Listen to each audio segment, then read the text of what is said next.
Good evening. Welcome to the NBN News for 1978. NBN Television also acquired the services of this Bell Jet Ranger 2 turbine-powered helicopter. It's for use on news assignments on weekdays and is shared with the Wales Rescue Service on weekends and public holidays, and will be under the control of Merryweather pilot John Dorney. The helicopter is capable of 100 knots and has a range of 3 hours in the air. This will enable us to cover any important event in the Hunter Valley or on the coast between the Manning and the Hawkesbury and have it on the evening hour of news that night.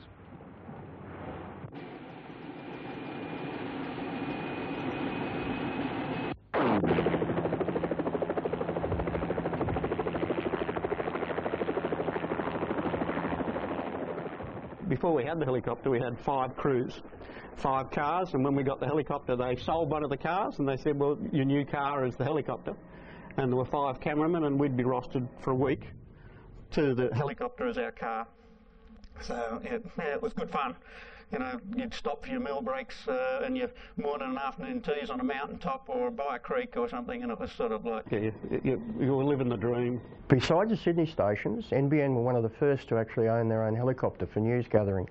And being a regional station at that time, that was a big move. VJ2BV News to Chopper 3, over.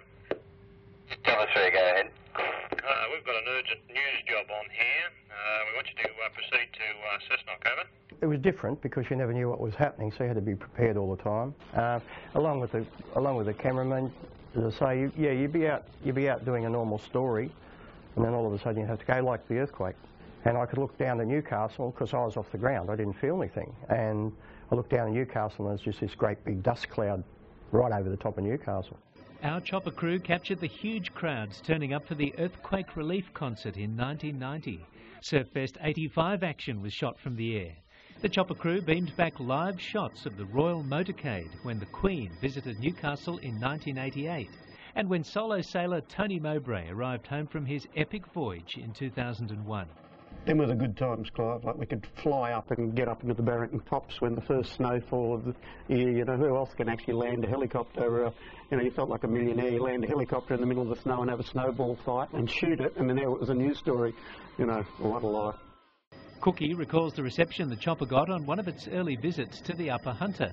What had happened was the old lady at the telephone exchange had told everyone in the region that the NBN helicopter's coming up to do a story on them. Everyone took a day off school and all the families stopped working on the farms, and everyone come up to watch the new NBN helicopter land. You know, it was just, so when we finished, we did like a little aerial show for them, like a little, you know, ups and downs and all the rest of it. And it was great. It was, the people in the Hunter were proud of the helicopter, not just us. The sad footnote to this story is that NBN's first helicopter pilot, John Dorney, was killed in an airline crash in Fiji soon after leaving NBN in 1986. He'll be remembered for his skill as a rescue pilot and for helping to bring hundreds of news stories to our screens.